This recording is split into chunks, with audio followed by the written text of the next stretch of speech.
Then, when Sophia Zoe saw that the rulers of darkness cursed her companions, she was angry. And when she came out of the first heaven with every power, she chased the rulers from their heavens, and she cast them down to the sinful world, that they might dwell there as evil demons upon the earth. She sent the bird that was in paradise, so that until the consummation of the age, it might spend the 1,000 years in the ruler's world. A vital living being with a soul called the phoenix, which kills itself and reanimates itself for a witness to their judgment, because they dealt unjustly with Adam and his race.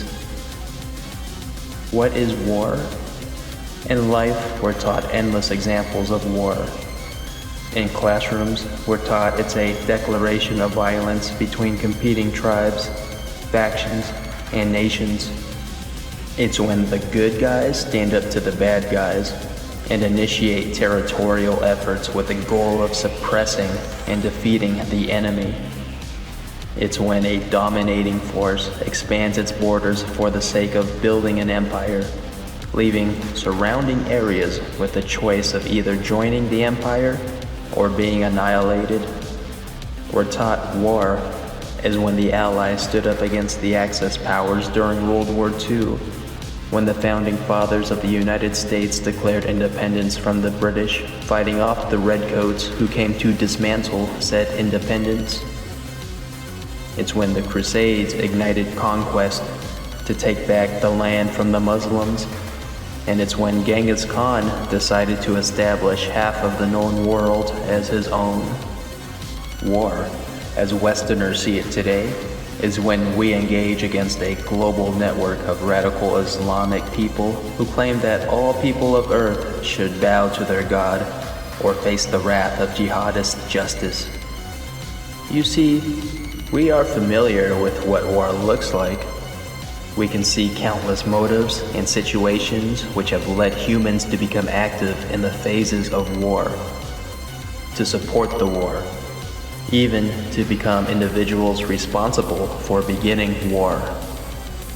But what we see is not war. These are consequences of war and the faces of war. The soldiers are the blood of it, and the nation, the flesh of it.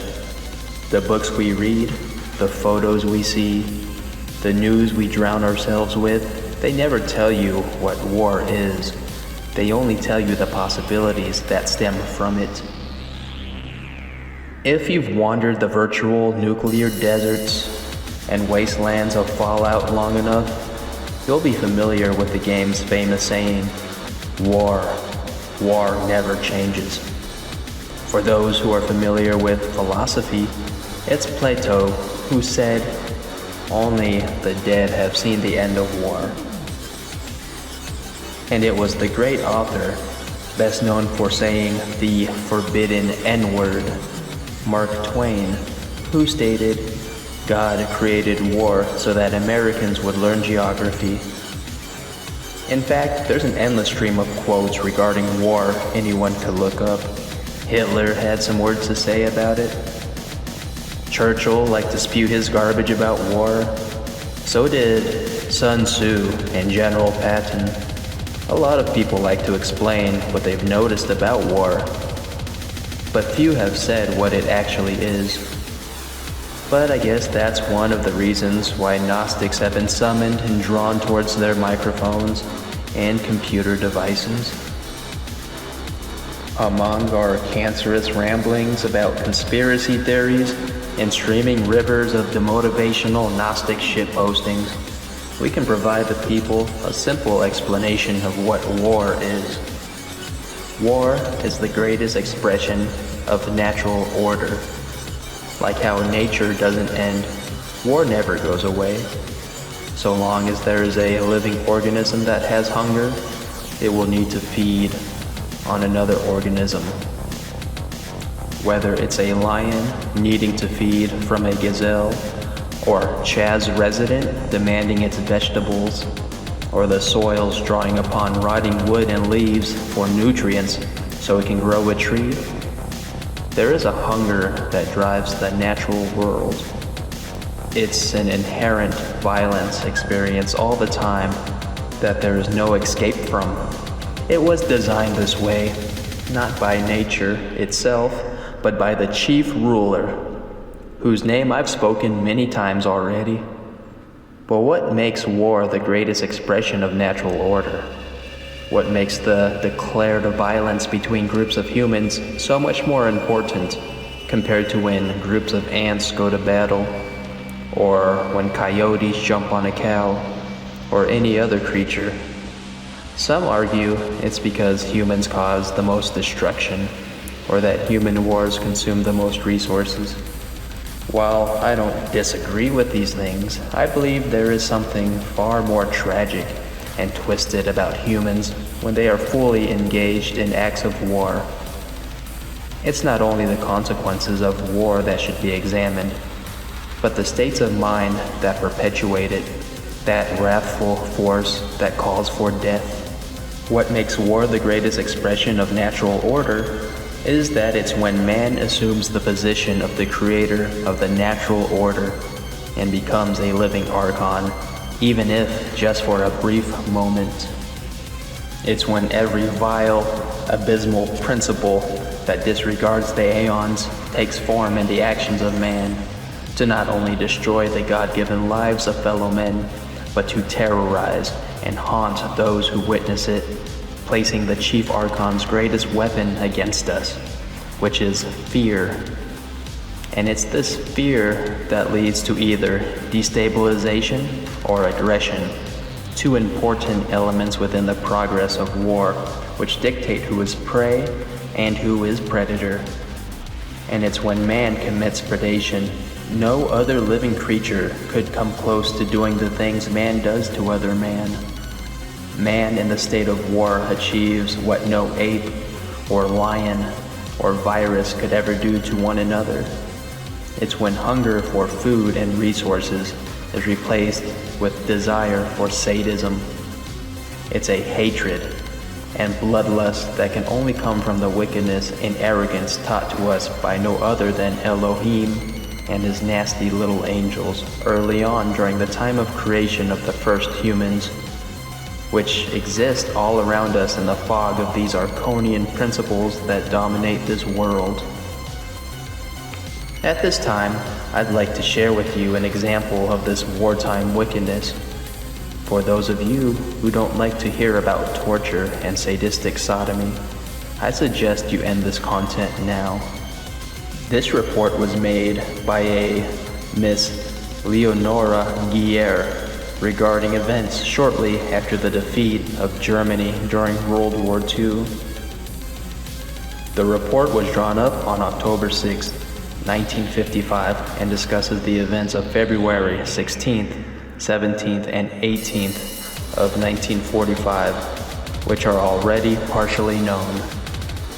At that time, the witness was employed as typist in Camp Wilmsee of the RAD, the Women's Labor Service.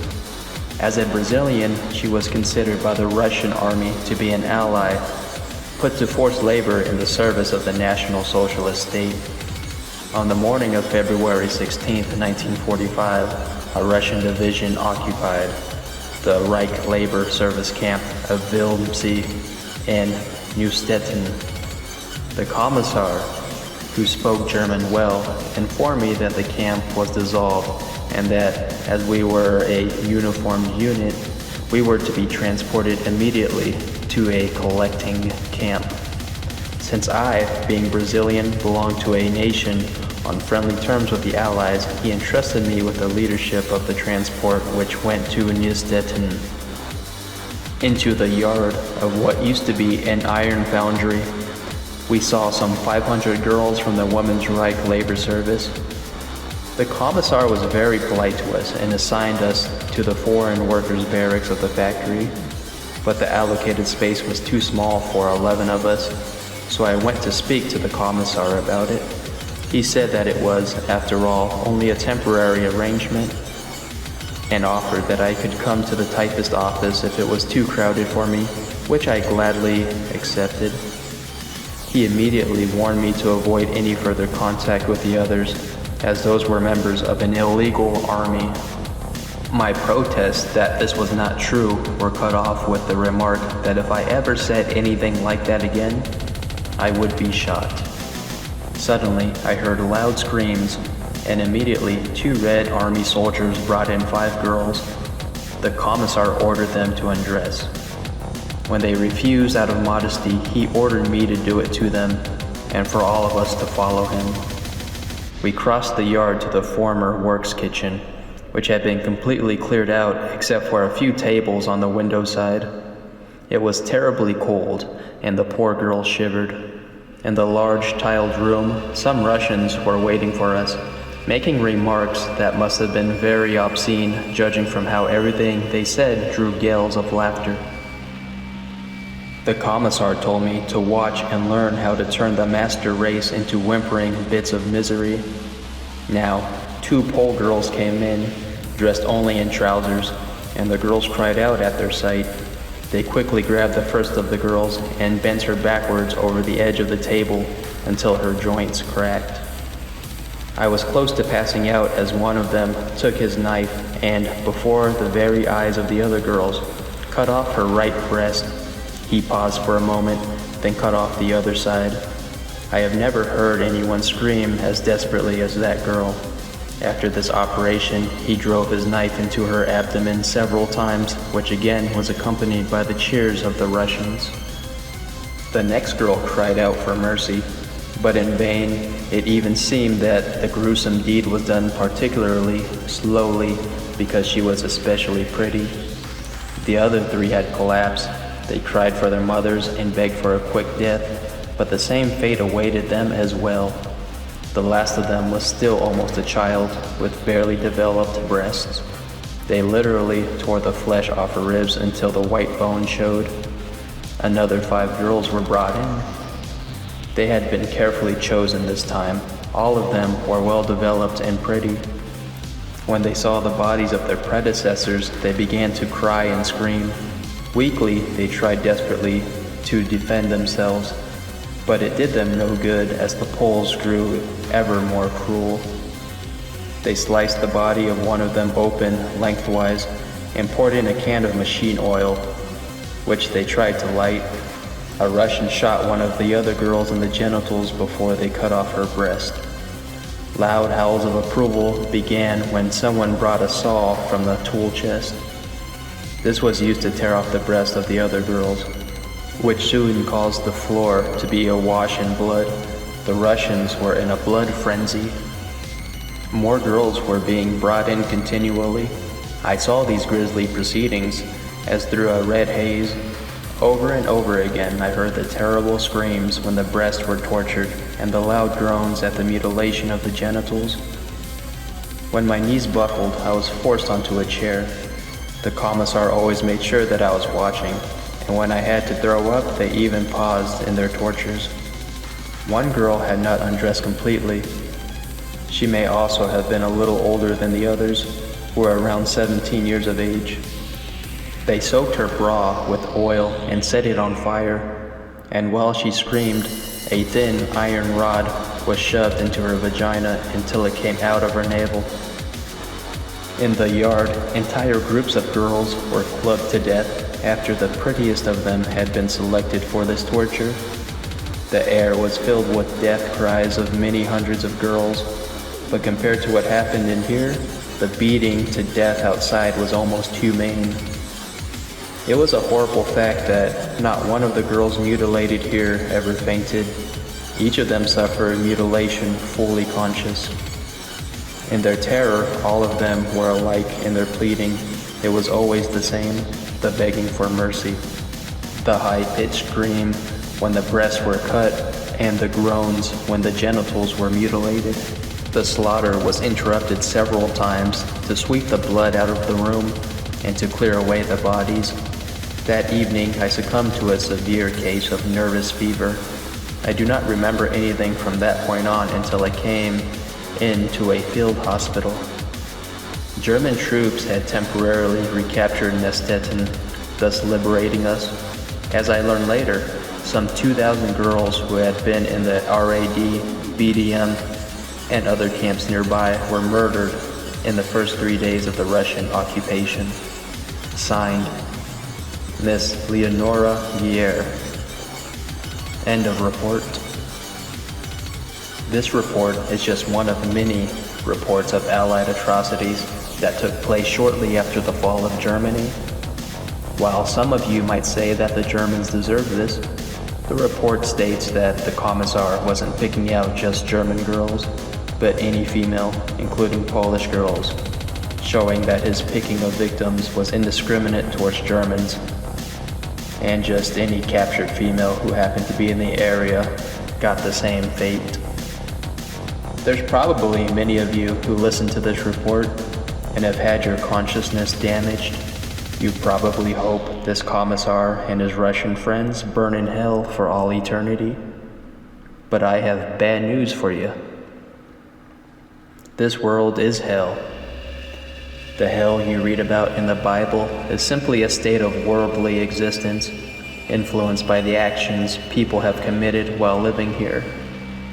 You see, hell, if it actually existed, would be a form of justice for the evil souls who committed disgusting acts during their time on earth. And I don't see those demons in this hell being capable of carrying out justice in accordance to the crimes of man, nor do I see demonic punishment being any worse than what mankind could accomplish on their own. Perhaps war is hell, or at least a part of it, where victims of it are, as you have just heard, put through unimaginable, yet successfully created torture and suffering. And it has gone on throughout all ages, including these modern times, with such disturbing atrocities happening like clockwork, so long as the world continues to exist as it was created. There is no stopping war, because it is a permanent element of this realm. So then, when will man find justice for the vile actions inspired to us by the creators? The Gnostic scripture on the origin of the world offers us a disclosure to the state of man under the Archonian ruling fist. However, it might not be the conclusion or justice you seek. But this is the only justice capable of ending it all. When justice comes, it will be justice for all. Before the consummation of the age, the whole place will be shaken by great thunder. Then the rulers will lament, crying out on account of their death. The angels will mourn for their human beings, and the demons will weep for their times and seasons. And their people will mourn and cry out on account of their death. Then the age will begin, and they will be disturbed. Their kings will be drunk from the flaming sword and will make war against one another, so that the earth will be drunk from the blood that is poured out, and the seas will be troubled by that war. Then the sun will darken and the moon will lose its light. The stars of the heaven will disregard their course. The great thunder will come out of the great power that is above all the powers of chaos, the place where the firmament of the woman is situated. When she has created the first work, she will take off her wise flame of afterthought and will put on irrational wrath. She will drive out the gods of chaos, whom she had created together with the chief creator. She will cast them down to the abyss. They will be wiped out by their own injustice, for they will become like the mountains that blaze out fire, and they will consume one another until they are destroyed by their chief creator. When he destroys them, he will turn against himself and destroy himself until he ceases to be. And their heavens will fall upon one another, and their powers will burn. Their realms will also be overthrown, and the chief creator's heaven will fall and split in two. Likewise, his stars in their sphere will fall down to the earth, and the earth will not be able to support them. They will fall down to the abyss, and the abyss will be overthrown. The light will cover the darkness, and obliterate it. It will become like something that never existed, and the source of darkness will be dissolved. The deficiency will be plucked out at its root and thrown down into the darkness, and the light will withdraw up to its root, and the glory of the unconceived will appear, and it will fill all the eternal realms. When the prophetic utterances and the writings of those who are rulers are revealed, and are fulfilled by those who are called perfect. Those who are not perfected in the unconceived Father will receive their glories in their realms and in the kingdoms of immortals, but they will not ever enter the kingless realm. For it is necessary that everyone enter the place from which he has come, each one by his deeds, and his gnosis will reveal his nature.